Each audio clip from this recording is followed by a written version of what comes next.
తాకట్లో ఉన్న మీ బంగారాన్ని విడిపించి ఆ రోజు ఆన్లైన్ రేటుకి కొంటాం. Sharma gold company. అందరికీ నమస్కారం. నా పేరు మాధురి. మీరు చూస్తున్నది సుమన్ టీవీ నెట్వర్క్.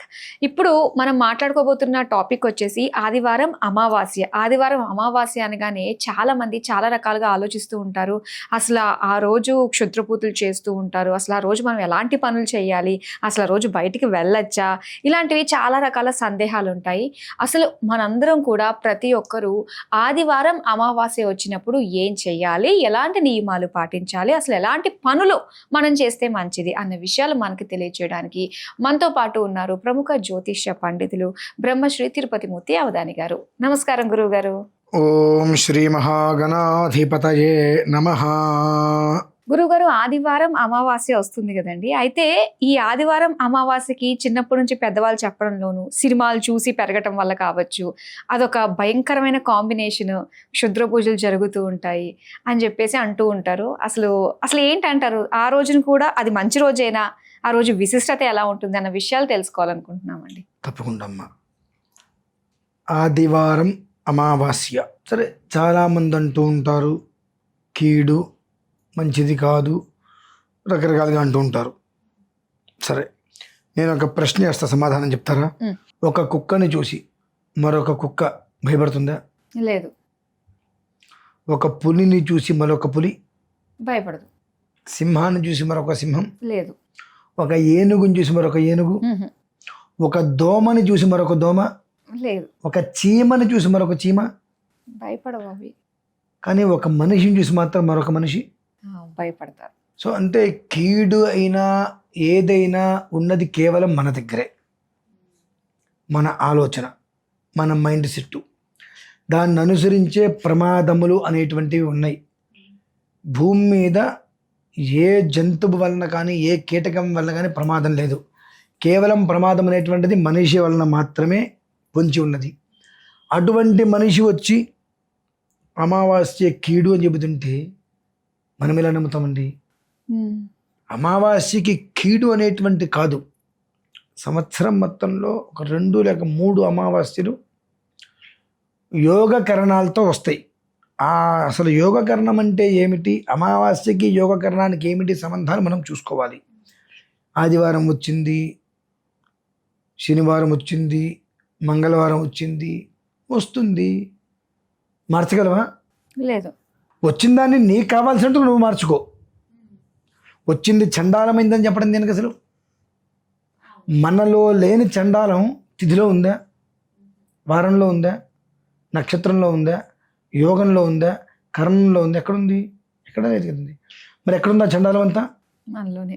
మనలో ఉన్న చండాలాన్ని దానిలో ఉందని చెప్పాల్సిన కర్మ ఏంటంటే ఇంకా అది ప్రధానం. పోతే 2, భారత యుద్ధానికి విజయ ముహూర్తం కోసం శ్రీకృష్ణ పరమాత్మ అమావాస్య రోజు నాడు విజయ ముహూర్తం పెట్టారు. దాన్ని కాదు అని చెప్పడానికి అంతకన్నా గొప్పవాళ్ళమా మనము? కాదు. మరి ఎందుకు కాదని చెప్తున్నాం అంటే మాకు తెలియదు, వినే మీకు అసలు తెలియదు. మీకు అసలు తెలియదు కాబట్టి మేము చెప్పిందే వేదం. అవును. మాకు తెలియదు అన్న విషయం మీకు తెలియదు. మీకు అసలు తెలియదు కాబట్టి మా దగ్గరకు వచ్చారు. మా దగ్గరకు వచ్చారు కాబట్టి ఏదో ఒకటి చెప్పాలి. చెప్పకపోతే మాకు తెలియదు అనుకుంటారు మీరు. కాబట్టి మాకు తోచింది చెప్పాం, అదే వేదం. ఓకే. నడిచేది అది. వాస్తవికత అనేటువంటి దాని జోలికి కూడా ఎవరు వెళ్ళట్లేదమ్మా. వాస్తవం ఏంటి, ధర్మం ఏంటి, అమావాస్యకు ఉండేటువంటి మూలాలు ఏంటి? అమావాస్య అంటే చీకట్లను సైతం తరిమి కొట్టేటువంటిది. కానీ ఆ రోజే చీకటిగా ఉంటుంది, అలాంటిది అదే తరిమి కొట్టు. ఆ రాత్రితో చీకట్లను తరిమి కొట్టేస్తుంది అది. అమావాస్య అంటే మూలార్థం ఏంటంటే ఇల్లు మొత్తం కూడా దీపావళిలాగా ఉండాలి.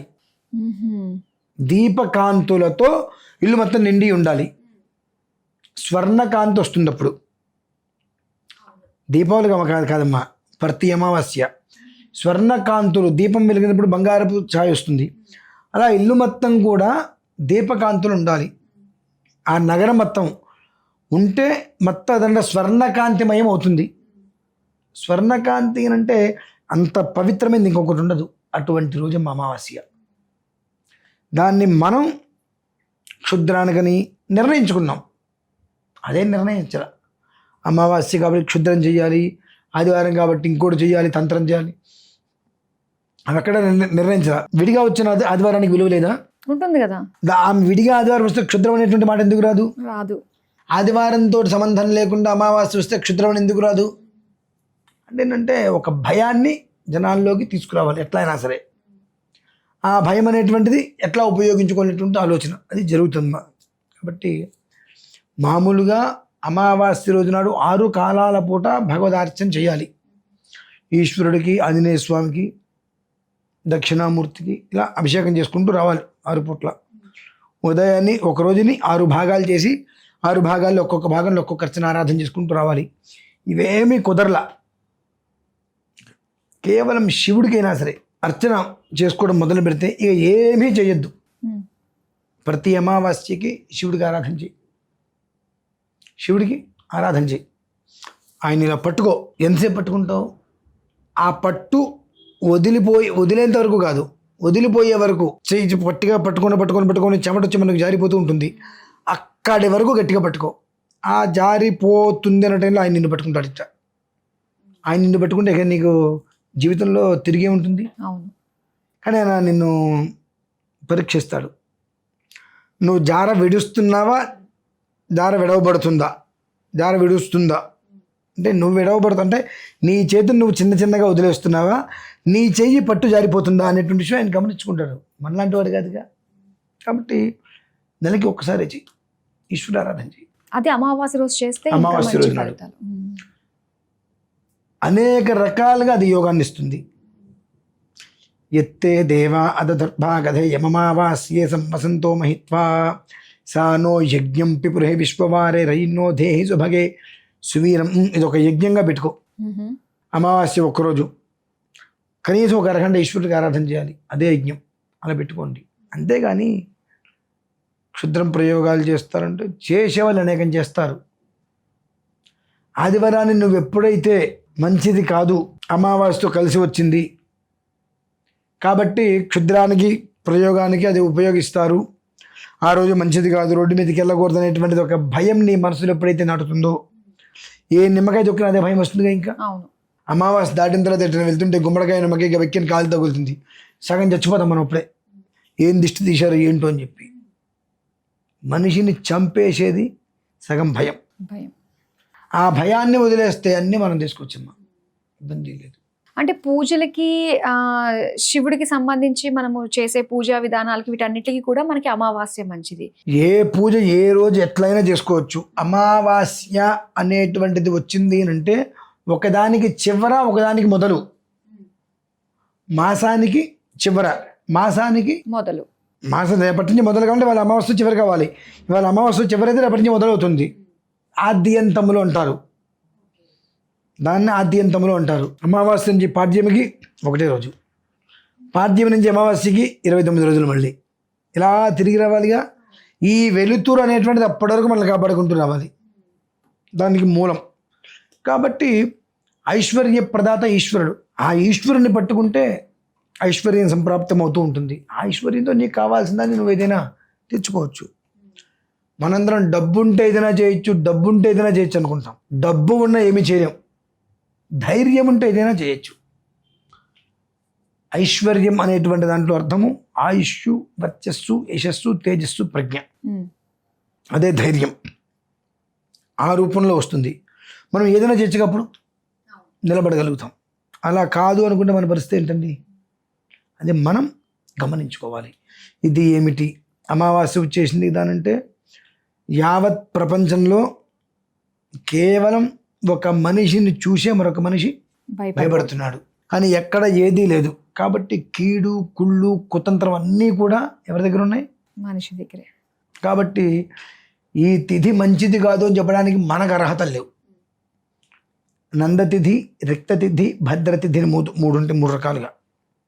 అంతేగాని చండాలపు తిథి, క్షుద్రతిథి, కీడు తిథి అంటానికి లేవమ్మా. అవన్నీ మనమే పెట్టుకున్నాం. మన అవసరానికి తగ్గట్టుగా ఎదుటి మనిషిని భయపెడితేనే మనం నిలబడతాం అనేటువంటివి పెట్టుకొని, ఎదుటి మనిషిని భయపెట్టే పరిస్థితుల్లో ఇవన్నీ పెట్టడం వల్ల ఇలా జరిగింది. లేదంటే శ్రీకృష్ణ పరమాత్మ యుద్ధానికి ముహూర్తం పెడితే మనమెవరం అమ్మా అమావాస్య కీడు అని చెప్పుకోవడానికి? సంవత్సరం మొత్తంలో 2వ 3వ అమావాస్య ఒక ద్విగుణీకృతంగా వస్తుంది. ఎందుకు వస్తుంది అని అంటే మన ధర్మాన్ని ఉల్లంఘించి స్వ ఉపకార్థం అంటే పరోపకారార్థం ఇదం శరీరం, దాన్ని పక్కన పెట్టేసేసి స్వ ఉపకారార్థమే శరీరం, నా సొంత విషయాల కోసము, నా సొంత పనుల కోసము, నా సొంత మనుషుల కోసమే నా శరీరం అన్నట్టుగా మనం నేను గొప్పవాడిని చెప్పుకుంటే ఎదుటివాడిని వెధవాన్ని చేయాలి. వెధవాన్ని చేస్తేనే మన గొప్పతనం బయటపడుతుంది. అటువంటివి కొన్ని ప్రాయశ్చిత్తం లేనటువంటి దోషాలు మనం చేస్తూ ఉంటాం. ఊరికే తిడుతూ, ఎట్లా తిడుతూ ఉంటాం? శనిలా దాపరించాడు రా మనకు, రామేశ్వరంలో శనేశ్వరం వదలలేదు, అసలు ఆయన నిన్నేం చేశాడు, ఇట్లా అనవసరమైన పదాలు మనం వాడుతూ ఉంటాం. మన పెద్దవాళ్ళు నోరా వీపుకి చేటు అంటూ ఉంటారు. కొన్ని మాటలు మాట్లాడితే వీపు మీద కొడుతుంటారు కదా, అదనమాట. ఇటువంటి కొన్ని అనవసరమైన పదాలు వాడటం వల్ల ఏమవుతుంది, మనిషికి నానా రకాల ఇబ్బందులు ఎటువంటిది అనుభవించక మనిషి తప్పదు. అటువంటిది వాడు ఒక్కడు చేసిన మనకి కుటుంబం మొత్తం రోడ్డు మీద పడకూడదు. కాబట్టి సంవత్సరం మొత్తంలో ఒక 2-3 అమావాస్యలు కొన్ని రకాలైనటువంటి విధానంతో అనుసంధానంతో వస్తాయి. కాబట్టి ఆ రోజు నాడు కొన్ని ప్రాయశ్చిత్తాలు చేసుకుంటే అది కుటుంబానికి అందకుండా అదేదో ఆ కర్మ మన ఒక్కరిని అనుభవించి బయటపడతాం.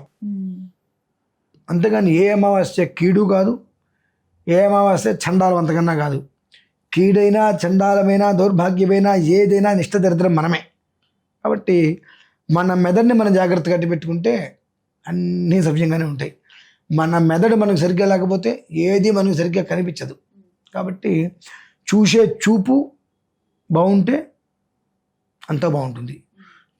చూపే సరిగ్గా లేకపోతే, ఆలోచన సరిగ్గా లేకపోతే మనిషి ఎదగలేడమ్మా. నిత్యము కూడా కుడితిలో పడ్డ ఎలకలాగా గిలగిల్లాడుతూనే ఉంటాడు. కనుక ఈ అమావాస్య చండాలము, ఈ అమావాస్య మంచిది, ఇది బంగారము, ఇది వజ్రం, ఇది వైఢూర్యం అనక్కర్లా. అమావాస్య అంటేనే చీకట్లని పూర్తిగా తరిమి కొట్టి శుభయోగాన్ని అందించేటువంటి శుభ గడియ. దృష్టించుకొని ఈశ్వరారాధన చేసుకోండి. ఏ రకంగా అయినా చేసుకోండి ఈశ్వరారాధన. అంటే పలానా తిథులు ఈ వారాలతో కలిసి వచ్చినప్పుడు ఇలాంటిది మనం చేసుకుంటే మనకి ఇంకా రెట్టింపు అవుతుంది అన్నవి కొన్ని ఉంటాయి కదండి. సో అలాంటిది ఆదివారం అమావాస్యలో మనం చేసుకోదగినవి ఏమన్నా ఉన్నాయా అన్నట్టుగా నేను అదే చెప్తున్నానమ్మా. ఆదివారం ఎప్పుడు వస్తూనే ఉంటుంది. అమావాస్య కూడా ఆదివారం సంవత్సరానికి ఒకటికి 5-6 వస్తూ ఉంటాయి. కాలగమనంలో చక్ర గమనంలో తిరిగి వచ్చింది అదంతే. దానికి వచ్చేటువంటి యోగ కరణాలు ఉంటాయి. ఆ యోగ కరణాలు బయటకు అన్ని చెప్పకూడదు. అవి ఆ యోగం ఇది, కరణం ఇది అని చెప్పకూడదు. కనుక ఈ వారంతో కూడి వచ్చిందని చెప్పడం. ఓకే. అంటే ఆ యోగ కరణాలు చెబితే ఒక్కొక్కసారి కొన్ని బయటికి చెప్పరాని ఉంటాయి. అందులో అవి వచ్చినప్పుడు చెబితే మనం భయపెడుతున్నారు అన్నట్టుగా మాట్లాడతారు. కాబట్టి ఆ యోగ కరణాలు చెప్పకుండా దీంతో వచ్చింది కాబట్టి ఈ పని చేసుకుని అంటాం. ఓకే, ఈ అమావాస్య ఆదివారం కీడు, ఈ మాటలు దేనికి అవసరం లేదు. అలాగా అమావాస్య ఆదివారం అత్యున్నతమైనటువంటి శుభయోగం, కీడు ఇవన్నీ చెప్పాల్సిన అవసరం లేదు కదా. నువ్వు చెప్పేది చెప్పు. వాళ్ళ జీవితంలో ఇంకేదైనా మార్పులు చేర్పులు కావాలంటే నీ దగ్గరకు వస్తారు, మాట్లాడతారు. అంతేగాని నువ్వేదో గొప్పగా చెప్పాలని చెప్పేది. కీడు ఇంత బ్రహ్మాండంగా వచ్చింది, భజగోవిందం వచ్చింది, క్షుద్రం చేశారు, తంత్రం చేశారంటే అమావాస్య రోజు నాడు క్షుద్రం చేస్తే మాత్రమే పనిచేస్తుందా? పౌర్ణమి రోజు నాడు క్షుద్ర ప్రయోగం చేసి అది ఎంతవరకు పనిచేస్తుందో చూపించమంటారా? అలాంటిది ఏమీ లేదు. తిథులతో సంబంధం ఏమీ లేదు. అది అధో పని ఎప్పుడు చేసినా అధో పని, అంతే. మంచి పని ఎప్పుడు చేసినా మంచే. కాబట్టి ఆ రోజు చేస్తేనే విశేషమైన దరిద్రం మనకు, అంటే విశేషమైనటువంటి దరిద్రమైన ఫలితం. అంటే క్షుద్ర ప్రయోగాలు చేస్తే దుర్మార్గులు, అంటే కొంతమంది దుర్మార్గులు ఏం చేస్తారంటే క్షుద్ర ప్రయోగాలు చేస్తుంటారు ఎదుటి మనిషి నష్టపోవాలని చెప్పి. అమావాస్య ఆదివారం రోజు నాడు చేస్తే మాత్రమే అవి వస్తాయి అనుకోవడం అవివేకం. కాకపోతే భగవంతుడికి చేసేటువంటి కొన్ని ఆరాధనలు, యోగకరణాలు కొన్ని కలిసి వచ్చి, ఇటువంటివి ఏదైనా కలిసి వచ్చినప్పుడు చేస్తే అతని జీవితంలో అబద్ధాలు, అప్రమాణాలు ఇవి చేసి కుటుంబాన్ని పోషించుకోవడానికో ఇంకోటి కొన్ని ప్రయోగాలు చేస్తారు కదా, అటువంటి పాపాల నుంచి బయటపడతాడు వాడు. ఆ తర్వాత నుంచి మంచిగా ఉంటే జీవితం బాగుంటుంది. దానికోసం ఇవి ఒకటి ముగింపు, ఒకటి ప్రారంభం. ఆయన ఈరోజు నువ్వు ఈశ్వరారాధన చేసుకో, ఈ రోజైనా సరే మొత్తం నీకు ముగిసిపోతుంది ఇబ్బందులు. రేపంచి తెల్లవారుదాడు సూర్యుడు ఉదయించినట్టుగా నీ జీవితం బాగుంటుంది. మళ్ళీ అమావాస్యకి మళ్ళీ ఇదే, అంతేనా, అంతకు మించి పెద్దగా ఏం లేదు. చాలా క్లియర్గా చెప్పారండి. మెయిన్ ఏంటంటే ప్రతి ఒక్క అమావాస్యకి కూడా మన ఇల్లు స్వర్ణమయంగా మనం మార్చుకోవాలి దీపకాంతులతో అన్నట్టు. అంతే. చాలా చక్కగా వివరించినందుకు ధన్యవాదాలండి.